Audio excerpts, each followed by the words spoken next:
The hunt for a suspected serial killer intensifies this morning on New York's Long Island, where 2 more sets of possible human remains were found yesterday, not far from where 8 other bodies were apparently dumped. CBS News correspondent Seth Doane is at Jones Beach, where the latest discoveries were made just yesterday. Seth, good morning. Good morning, Chris. The search for clues that might have been left behind by a serial killer continues up and down this beach today. Experts say this may have been a very good place for a serial killer to dump bodies because of its remote location, because it's an area that's open to the elements. So far, it's believed some of the bodies may have been out here for years. As the crime scene expands, so does the mystery. As many as 10 sets of remains have been discovered so far in this thick brush along this desolate stretch of beach. You're dealing with a very prolific, evil person or group of people, assuming these are all linked. Fred Klein helped prosecute another Long Island serial killer in the early 90s, named Joel Rifkin. Are you surprised that more bodies have been found, that there could be as many as 10?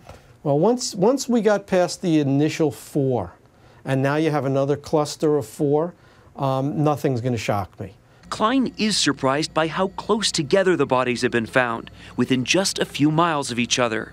Which is somewhat unique for a serial killer. Unique? Why? Well, most of them want to spread the bodies apart so that if one is found, there's no connection to the others. The search intensified yesterday with around 125 people combing these beach dunes, uncovering 2 sets of remains, including a skull.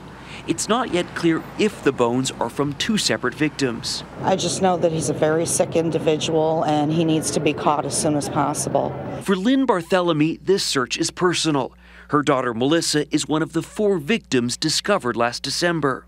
After she disappeared, the family's horror story continued when her younger sister received taunting phone calls from a man who may have been the killer. She was just totally distraught. But those phone calls might be some of the best evidence investigators have.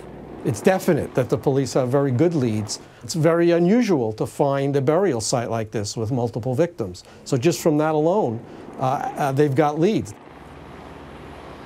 Now, there are reports this morning that police do have persons of interest in this case, but officially, authorities are denying there are any suspects. Chris? CBS's Seth Doane for us this morning. Seth, thank you.